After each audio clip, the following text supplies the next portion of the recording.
Hello everyone, welcome to Kuldeep classes. Friends, हमने start किया था JKPSI previous year question paper की सीरीज़, जिसके हमने 100 क्वेश्चन जो हैं वो सॉल्व कर लिए थे। फ्रेंड्स, क्वेश्चन को हम इन डेप्थ सॉल्व कर रहे हैं ताकि आपको समझ आ सके कि क्वेश्चन की डिमांड क्या होती है और अभी आने वाले जो अपकमिंग एग्ज़ाम है JKPSI का, उसमें आपको क्वेश्चन किस तरह से पूछे जा सकते हैं। चलिए फ्रेंड्स, नेक्स्ट क्वेश्चन है 101। A rectangular field has to be fenced on 3 sides having one of the sides 20 feet uncovered। कह रहा है कि एक रेक्टेंगुलर फील्ड है, ये हम एक रेक्टेंगुलर फील्ड ले लेते हैं, इसकी एक साइड को हमने फेंस नहीं कर रहे हैं जो 20 फीट एक साइड है, और कह रहा है कि जो एरिया है रेक्टेंगुलर फील्ड का वो 680 है। तो एरिया आपको पता है रेक्टेंगल का होता है लेंथ इनटू ब्रेड्थ। तो अगर मुझे दूसरी साइड निकालनी है इसकी, सपोज मुझे ये भी 20 opposite sides of a rectangle are equal, तो दूसरी साइड कैसे आएगी? 680 को मैं अगर डिवाइडेड बाय ये वाली साइड कर दूंगा 20, क्योंकि आपको पता है ये एरिया है, तो एरिया किसके बराबर होता है? Length into breadth. यानी लेंथ अगर 20 दी है तो ब्रेड्थ हम इसको डिवाइड करेंगे लेंथ से, तो ये आ जाएगा, तो ये हमारे पास आता है 34। यानी दूसरी साइड जो है वो आ रही है हमारी 34 और 34। अब क्वेश्चन क्या कह रहा है आगे? How many feet of fencing will be required. Fencing का मीनिंग होता है कि इसको कवर करना है, ठीक है, इसको अब बाहर से कवर करना है, कोई शीट मान लो या कुछ भी जो है बाहर से कवर करना है। तो अब कह रहे हैं कि एक 20 फीट की साइड को छोड़ देना है, बाकी 3 साइडों को फेंसिंग करनी है। तो कितना आ जाएगा? 34 68 और 20 88। तो 88 is the right answer. Simple question था ये। चलिए next question, question number 102। A large field of 700 hectares is divided into 2 parts. The difference of areas of, तो कह रहे हैं कि 700 हेक्टेयर्स की एक लैंड पीस था, फील्ड थी, उसको हमने 2 हिस्सों में डिवाइड कर देना है। जब हम उसको 2 हिस्सों में डिवाइड करेंगे ना, तो उनके जो एवरेज एरिया आएंगे वो 350 आएंगे। ओके, क्योंकि एवरेज एरिया है ना, तो दोनों के आएंगे 350। यहाँ तक समझ आ गया आपको? जब उसको 2 पीसेस में डिवाइड करना है तो वो 350 आ जाएंगे। अब कह रहे हैं the difference of the areas. अब एरियाज़ का डिफरेंस कितना है? तो डिफरेंस अगर मैं D मान लेता हूँ कि दोनों जो स्मॉल पीसेस में डिवाइड किया, एक बड़ी फील्ड को 2 हिस्सों में डिवाइड किया, उनके एरियाज़ का डिफरेंस किसके बराबर दिया हुआ है? 1/5, 1/5 of the average area of two field. तो एवरेज एरिया कितना है आपको पता है, मैंने बताया एवरेज एरिया है 350। तो 1/5 350 का होता है 70। दिस मीन्स 70 जो है वो डिफरेंस है दोनों स्मॉल जो हमने डिवाइड किया है बड़ी फील्ड को 2 फील्ड्स में, तो उसमें उनका जो एरिया है उसका डिफरेंस कितना है? 70। तो यहाँ से आप देख लीजिए, अगर उनका एरिया जो है वो 350 है दोनों का, 350। अब इनके दोनों एरिया 350 एवरेज एरिया है। अब इनका एरिया इस हिसाब से है कि इनका डिफरेंस बनता है 70। तो आप ऐसा करो, यहाँ -35 कर लो और यहाँ +35 कर लो, राइट। तो यहाँ से आ जाएगा 315 और यहाँ आ जाएगा 385। और जब आप 315 और 385 को माइनस करोगे तो 70 डिफरेंस आएगा, और अगर इनको ऐड करोगे तो 700 एरिया आएगा। अब क्वेश्चन हमें क्या पूछता था? What is the area of the smaller part in hectare. Smaller part का कितना एरिया है? लार्जर पार्ट का 385 एरिया आएगा और स्मॉलर पार्ट का एरिया आएगा 315 हेक्टेयर्स। तो right answer is 315 hectares. Friends, ये बहुत ही सिंपल क्वेश्चन पूछे गए हैं, सिर्फ आपको थोड़ा ध्यान से क्वेश्चन को पढ़ना है। नेक्स्ट क्वेश्चन, ये क्वेश्चन ओरली सॉल्व होने वाले हैं, इसको आपको बिना पेन पेपर के भी ये क्वेश्चन सॉल्व होने वाले हैं। तो इजी क्वेश्चन आपको पूछा जाएगा, इस बार भी आपको ऐसे ही क्वेश्चन पूछे जाएंगे, सिर्फ आपको क्वेश्चन को ध्यान से सॉल्व करना है। 103, 2 स्टेशंस P एंड Q। तो कह रहा है कि 2 स्टेशंस हैं P एंड Q जो 110 किलोमीटर एक दूरी पे हैं। यानी अगर मैं यहाँ पे लूँ, ये कोई स्टेशन, ठीक है, यहाँ ये P पॉइंट है और ये Q पॉइंट पे 2 स्टेशंस हैं, इनके बीच की दूरी जो है वो 110 है। तो एक ट्रेन यहाँ से स्टार्ट होगी वो इस तरफ चलेगी, और दूसरी ट्रेन इधर से स्टार्ट होगी वो इस तरफ चलेगी। सपोज़ मैं कर लेता हूँ कि जो P ट्रेन है वो 7 AM को चली, 7 AM को चल रही है, और जो Q ट्रेन है वो यहाँ से 8 AM को चल रही है, राइट। ये चलेगी 25 किलोमीटर पर आवर की स्पीड पे और ये चलेगी 20 किलोमीटर पर आवर की स्पीड पे। ये थोड़ा सा क्वेश्चन आपको सॉल्व करना है। मैं आपको समझा दूँ, ये 25 किलोमीटर की स्पीड पे चलेगी। अब आपको यहाँ पे एक फार्मूला पता है, स्पीड किसके बराबर होती है, speed is equal to distance upon time होती है, ठीक है, डिस्टेंस अपॉन टाइम होती है। और यहाँ से अगर हमें डिस्टेंस निकालना होगा तो यहाँ से distance is equal to speed into time आएगा। तो ये फार्मूला आप ध्यान में रखो, distance equal to speed into time. अब आगे करते हैं, राइट। तो आगे मैं लेट कर लेता हूँ कि ये दोनों ट्रेनें जो हैं, एक ट्रेन 7 बजे चलेगी सुबह, एक चलेगी 8 बजे। तो मैं लेट कर लेता हूँ कि ये 8 बजे के बाद एक्स आर पे जाके ये मिलेंगी। तो मैंने लेट कर दिया कि ये कब मिलेंगी, ये मिलेंगी, लेट कर दिया मैंने एक्स आर के बाद, ठीक है। तो अब डिस्टेंस जो travelled bye, distance travelled by P train कितना डिस्टेंस ट्रैवल करेगी, x+1। x+1 क्यों, क्योंकि ट्रेन पी जो है वो 7 बजे स्टार्ट हुई थी ना, तो मैंने ये 8 आवर के बाद बोला है कि let x with the time after 8 hours when the two trains meet, okay.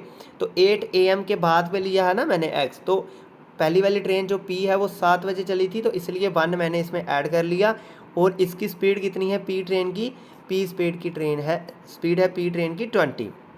और इसी तरह से distance travelled bye Q train वो किसके बराबर आ जाएगा, उसका मैंने स्पीड x 8 AM से ही लिया है, तो उसके लिए स्पीड x ही आएगी इंटू 25। अब दोनों ने डिस्टेंस चलना है, ठीक है, दोनों ने डिस्टेंस चलना है, तो दोनों के लिए टोटल डिस्टेंस हमारे पास आ जाएगा, ये ऊपर वाले को मल्टीप्लाई करेंगे हम, तो 20x प्लस 20 प्लस ये वाला हो जाएगा 25x, राइट। तो जब हम इसको ऐड कर रहे हैं तो ये हो रहा है 45, और टोटल डिस्टेंस उन्होंने दिया भी हुआ है 110 है। यहाँ 45x और यहाँ पे 20, यहाँ से 20 इधर आए तो माइनस हो गए, और x हमारे पास आ गया 90 डिवाइडेड बाय 45 जो कि आता है 2। तो यानी the two trains meet after 8 AM, यानी 2 आवर्स के बाद जो है वो ट्रेन्स मीट कर जाएंगी। तो मैंने x कब से लिया था, 8 AM के बाद, यानी 8 AM के बाद 2 आवर्स के बाद जो है वो ट्रेन्स मीट करेंगी। तो अब क्वेश्चन देखते हैं हम। क्वेश्चन हमारा था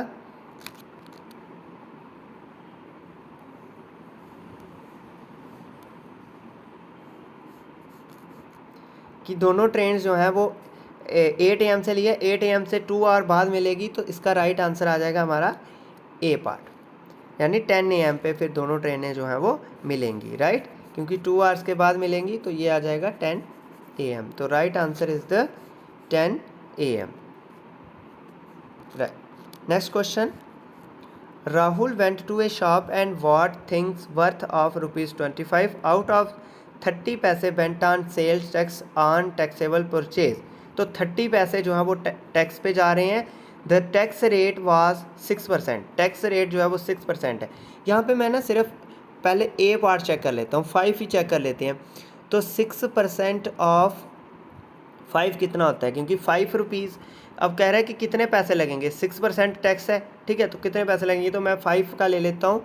तो ये 6/100 इंटू 5 रुपीज़ को मैं पैसे में कन्वर्ट करूँगा तो 500 हो जाएगा। ये 2 0 कैंसिल, तो ये आ गया 30 पैसे। तो यानी 5 रुपीज़ के 30 पैसे है ना, 30 पैसे टैक्स लग रहा है। तो अगर 6% टैक्स है तो 6% टैक्स है और 30 पैसे लग रहा है, तो इसका मतलब कितने रुपीज़ में कितना लगेगा, 5 रुपीज़ लगेगा। तो is the right answer is 5 rupees. छोटा सा क्वेश्चन है, सिंपल सा। आपको ऊपर वाले 25 पे नहीं देखने हैं, आपको ये देखना है what was the total amount that Rahul paid for taxable items is the 5 rupees, क्योंकि 6% हमने 5 रुपीज़ का निकाला, वो 30 पैसे होता है, और उसने ऊपर बोला कि टैक्स कितना लग रहा है, 30 पैसे लग रहा है। तो right answer is the 5 rupees. Next question, a fruit seller have some oranges, ठीक है, उसमें से 40% जब उसने बेच दिए तो पीछे कितने बच गए, 420। देखो 40% बेच दिए यानी 60% बच गए, तो 60% ऑफ x यानी 60% ऑफ टोटल इक्वल टू कितना बचा है, 420, यानी 60/100 into x equal to 420, and this is x is equal to 1010 cancel, 420 into 10, 10 यानी एक और 0 आ जाएगा यहाँ पे, और यहाँ पे आ जाएगा नीचे 6 7 जा 46 और 2 0, दैट इज टोटल कितने थे, 700, and the right answer is 700.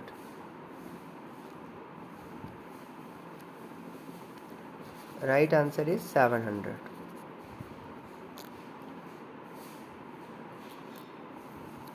Okay, next question. An accurate clock shows 8 o'clock in the morning. Through how many degrees will the hour and rotate? Okay, एक वॉच है, यहाँ पे 12, यहाँ पे 6, 3, 9, कह रहे हैं कि यहाँ 8, 7, 1, 2। जब 8 पे है तो अब 8 से चल के वो 2 पे पहुँच गई है, तो बताइए कि जो डायरेक्शन एंगल कितना रोटेट करा। तो आपको पता है कि अगर आप वॉच पे देखोगे 8 और 2 जो होते हैं ना, ये बिल्कुल स्ट्रेट अपोजिट होते हैं। स्ट्रेट अपोजिट यानी स्ट्रेट एंगल बनेगा। स्ट्रेट एंगल कितना होता है? 180 डिग्री। तो राइट आंसर इज 180 डिग्री। ये भी simple question. Next 107, the average of 20 non zero numbers is 0। 20 non zero number की जो एवरेज है वो 0 है। उनमें से हमें बताना है कि मैं ज़्यादा से ज़्यादा कितने पॉजिटिव ले सकता हूँ।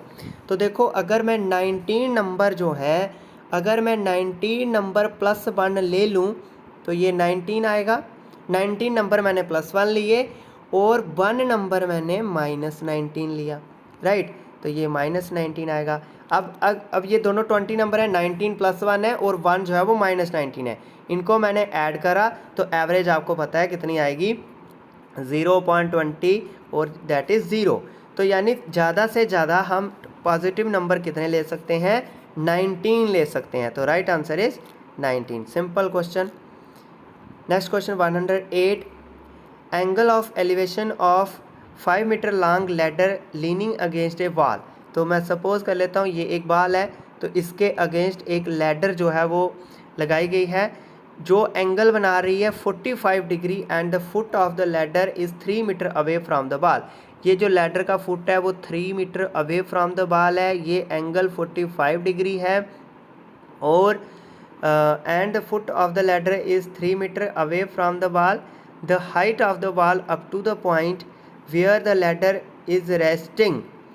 तो हाइट हमें पूछी गई है वॉल की कहाँ तक, जहाँ तक लैडर उसके साथ अगेंस्ट लैडर जो है वो उसके साथ है, राइट, उतनी ही पूछी गई है। तो हो सकता है ये बाल इतनी ऊपर हो, लेकिन हमें इतनी ही पूछी गई है। तो यहाँ तक आप देख रहे हो सामने कि ये वाली 3 मीटर है, तो ये लैडर की लेंथ 5 मीटर है, राइट।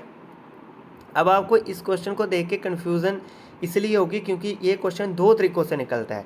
एक तरीके से इसको मैं अगर पाइथागोरस थ्योरम लगाऊं, अगर पाइथागोरस थ्योरम लगाता हूं तो इसका आंसर जो है पाइथागोरस के थ्योरम के हिसाब से, अगर मैं इसको पाइथागोरस थ्योरम लगा रहा हूं तो इसका आंसर जो है वो आता है 4।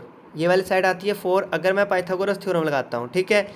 लेकिन इस यहाँ पे दूसरा कंसेप्ट भी लगेगा। एक और कंसेप्ट अगर हम ये देखें कि अगर ये 45 डिग्री एंगल है तो ये तो अब पहले ही पता है 90 होगा, तो ये भी 45 होगा।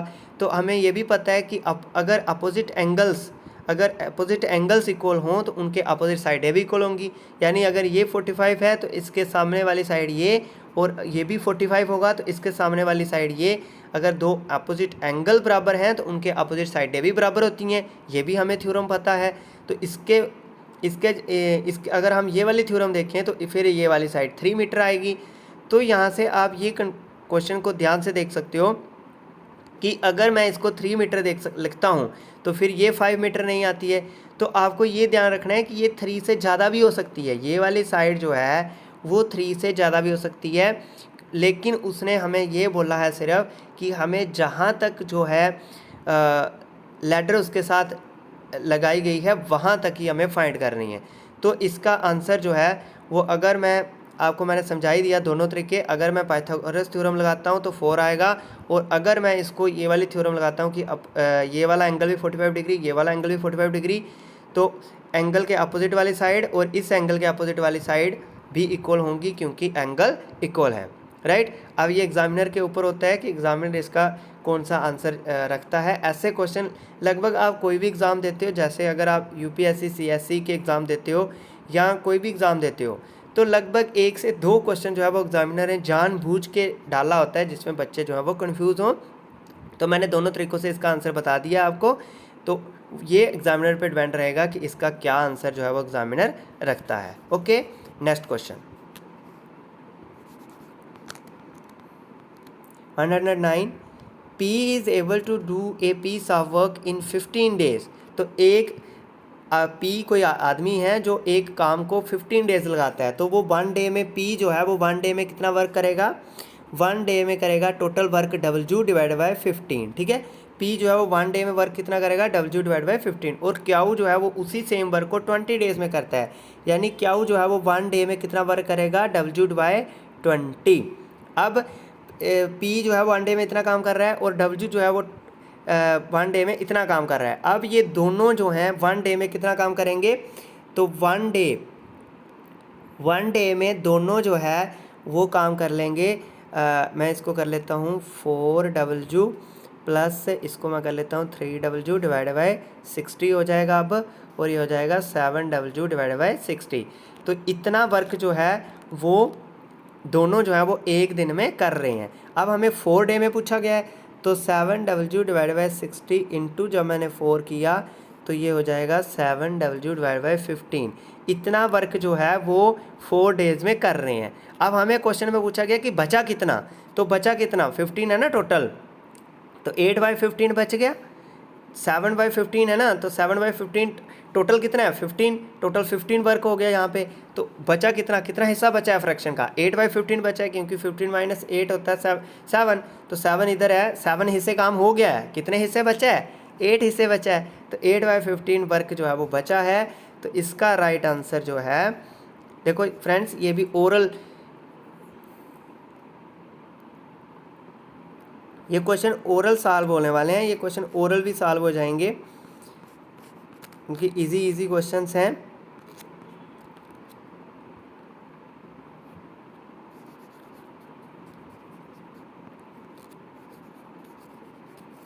राइट, तो इसका सही आंसर आ गया।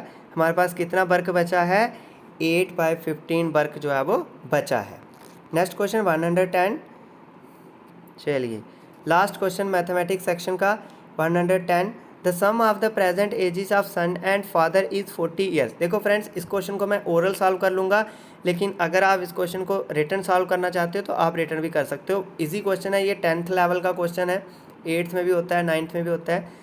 सम of the ages of a son and his father is 60 years. तो आप लिख सकते हो इसको कि let the present age of his son x and the present age of father is y। तो then according to first condition x plus Y equal to 60 and 6 year ago, 6 साल पहले जो एज होगी सन की वो होगी x माइनस 6 और जो फादर की एज होगी वो होगी y माइनस 6।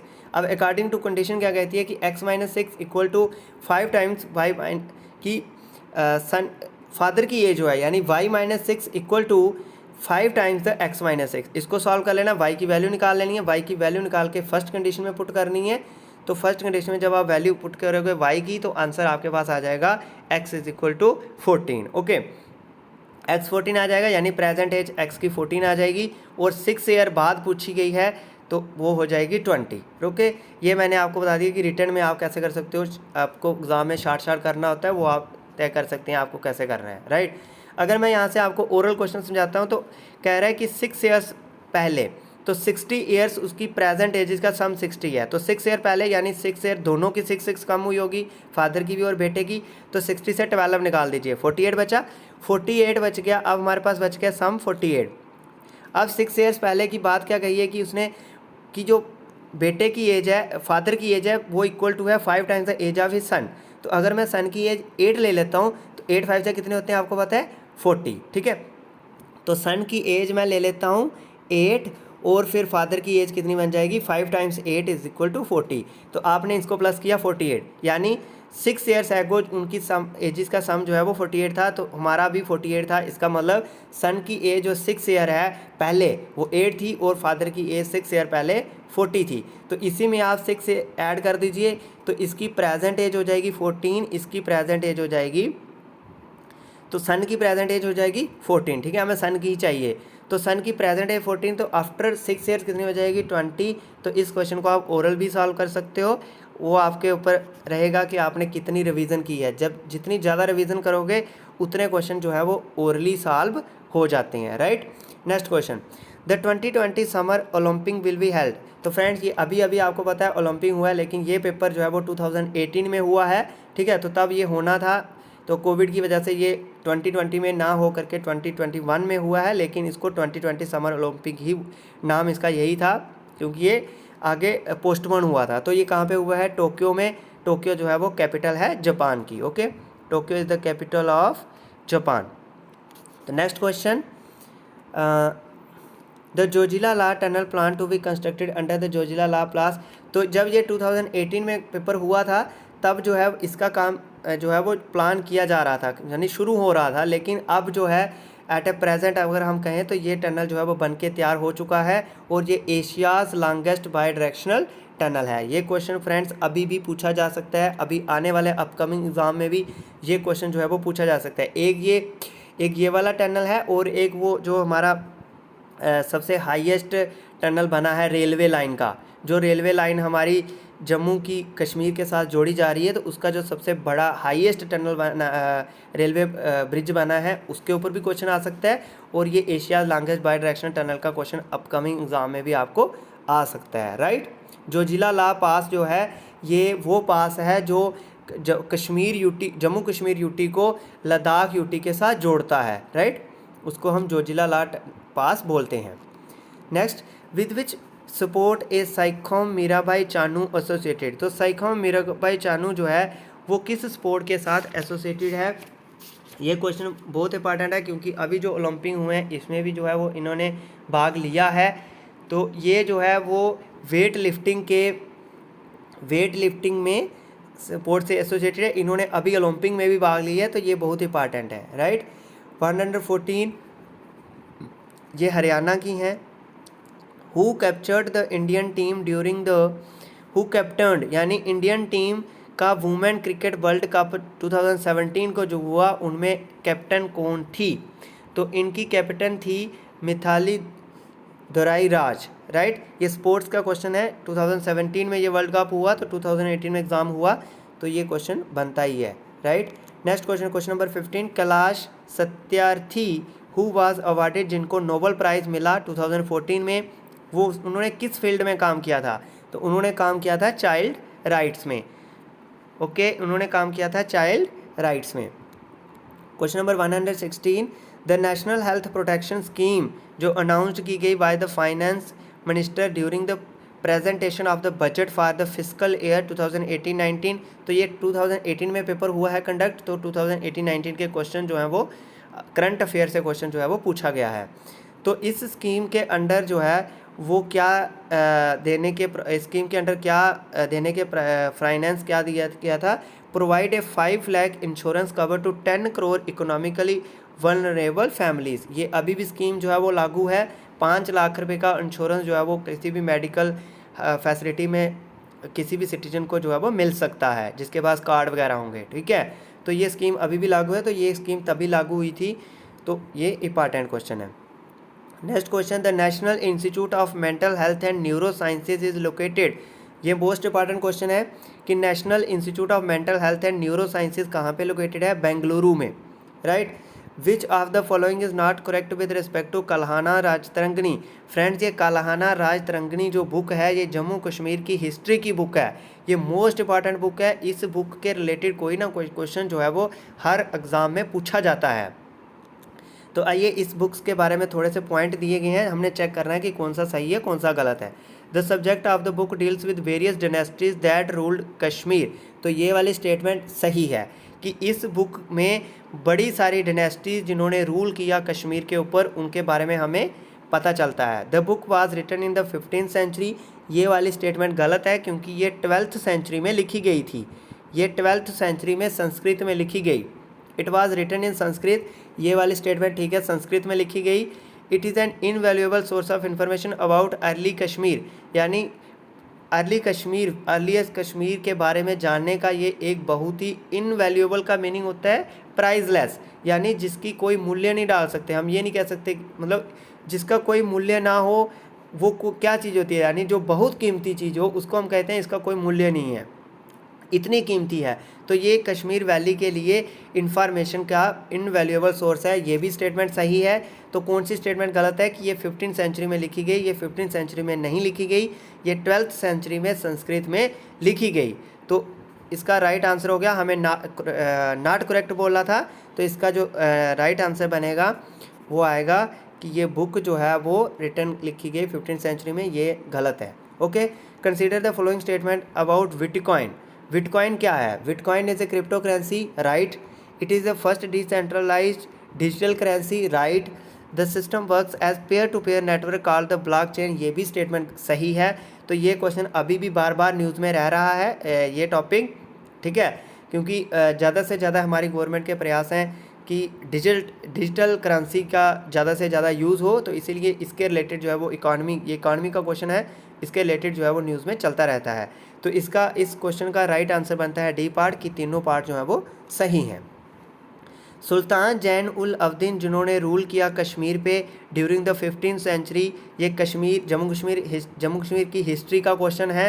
उनका नाम था बुढ़ शाह, उनको बुढ़ शाह भी जो है वो बोला जाता है। तो बुढ़ शाह के नाम से वहाँ पे मस्जिद वगैरह, ज़ियारत वगैरह भी कश्मीर में हैं, जिनको हमने जो स्पेशल टूरिस्ट डेस्टिनेशंस हैं जम्मू कश्मीर की, वहाँ पे भी बताया था आपको। तो सुल्तान जैन उल अब्दीन को बुढ़ शाह जो है वो 15th सेंचुरी में जिन्होंने रूल किया बोला जाता है। ओके फ्रेंड्स, इसी के साथ ये आपका JKPSI का जो 2018 का पेपर था ये हमने कंप्लीट किया है। इसको हमने 4 से 5 वीडियो में कंप्लीट किया, क्योंकि क्वेश्चन, हमारा मकसद था कि आपको क्वेश्चन जो है वो इन डेप्थ समझाए जाएँ और आपको क्वेश्चन पेपर की जो डिमांड है, यानी आपको ये चीज़ें समझ आएँ कि आखिर हमें कौन कौन सी चीज़ें जो है वो पढ़नी होती हैं और कौन कौन सी चीज़ें जो है वो इम्पॉर्टेंट है। तो फ्रेंड्स, इस पेपर की PDF अगर आप लेना चाहते हो तो वो मैं आपको PDF इसकी प्रोवाइड कर दूंगा। और अगर इसके रिलेटेड आपको कोई भी डाउट है तो आप हमें कमेंट सेक्शन में पूछ सकते हैं, हम उसका 100% जो है वो रिप्लाई करेंगे। और फ्रेंड्स, अगर मैं इस पेपर का कंक्लूजन की बात करूं तो इस पेपर के करंट अफेयर के क्वेश्चन छोड़ करके, लेकिन करंट अफेयर में भी 10% क्वेश्चन वो थे करंट अफेयर के कि जो फार एवर के लिए इंपॉर्टेंट रहते हैं। जैसे अगर कोई इन्वायरमेंट से रिलेटेड कोई स्कीम होती है या कोई इनिशिएटिव होता है तो वो आगे आगे भी चलता रहता है, ठीक है। जब इकॉनमी के रिलेटेड होता है तो वो आगे आगे चलता रहता है। तो इसलिए कुछ करंट अफेयर के 10% करंट अफेयर के क्वेश्चन जो हैं वो आगे भी आपके लिए इंपॉर्टेंट है। और बाकी जो पेपर है, बाकी का जो पेपर है उसके आप ये मान लो कि सारे के सारे करंट अफेयर को छोड़ करके सारे के सारे क्वेश्चन जो हैं वो क्वेश्चन है जो ऑलमोस्ट रिपीटेड क्वेश्चन है। ऑलमोस्ट हर एक एग्ज़ाम में वो क्वेश्चन देखने को मिलते हैं, क्योंकि जो है क्वेश्चन जो है वो आपको ये नहीं है कि बहुत ही मुश्किल क्वेश्चन पूछे गए हैं, इजी क्वेश्चन पूछे गए हैं और रिपीटेड क्वेश्चन पूछे गए हैं। तो मेरा आपको सजेशन रहेगा कि इस पेपर को भी आप अच्छे से थ्रू आउट करें और यहाँ से आप क्वेश्चन पेपर की डिमांड को समझें और उसी तरह से आप प्रिपेयर करें। और मैं आपको बता दूं कि करंट अफेयर का रोल जो है वो हर एग्ज़ाम में बढ़ता जा रहा है। करंट अफेयर को जो है वो अच्छे से प्रिपेयर करें, जो आपको 60 से 70% जो है वो किसी भी एग्ज़ाम में हेल्प कर सकता है। तो फ्रेंड्स, इसी के साथ मिलेंगे आपके साथ एक नए टॉपिक के साथ। तब तक के लिए आप खुश रहिए, बाय बाय।